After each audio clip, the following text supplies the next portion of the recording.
pinag-iilan. Keso po sila'y bulan at panawi sa daan. Madalas naglilimos, tingin sa kanila musmos. Sa halip natulungan nila lait ang lumos. Hindi nyo ba napapansin sila ay tao din naman.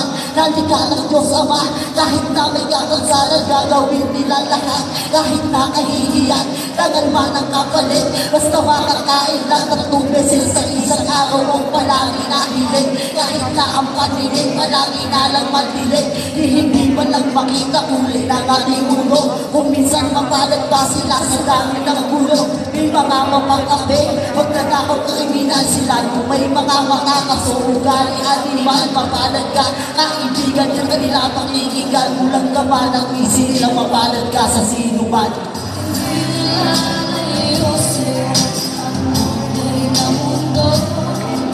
Marami sa aming nabubuhay ng tulad mo.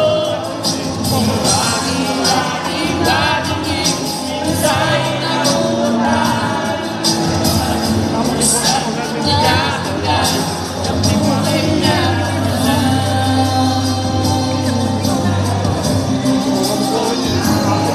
sa pananaw ng iba sila ay walang pakinabang. Iuwi sa iba dahil lang sa kapansanan gustuhin. Nang umawit ay hindi na magawa ng sa mga kamay nila.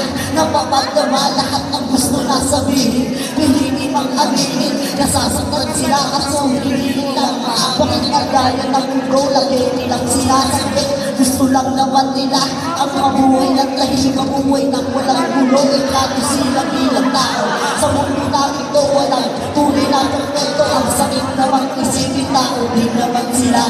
Di dapat kapagkain, pag-usaraan pa, di ba kaso sa panahon ngayon sa mga mapag-isla, basta mahirap ay alipin ang tinig nila luka. 10 mga daliri na kanila pakikigyan. Hindi ka ba nag-isip nila mapalad ka sa sinuman?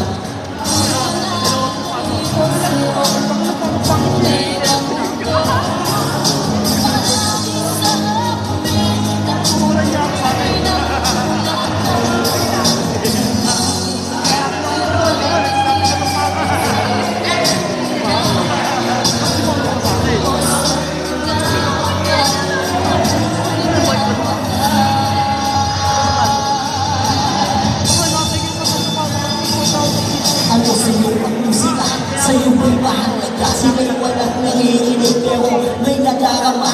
Matahimik ng paligid, huliran mga ibon, walang naririnig. Kahit nahampas ng alon, payapa ang mundo sa mga tulad nila. Kasumanang kasiyahan na hindi na magawa.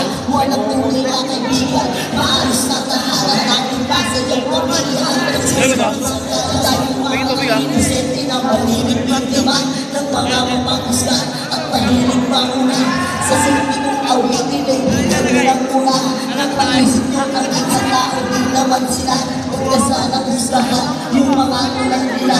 Tulad mo at tulad ko, tulad din tayo nila. Sila yung dapat nahangaan ng maraming kabataan. Mamuhay ng maayos kahit na may kapansana. Salamat po.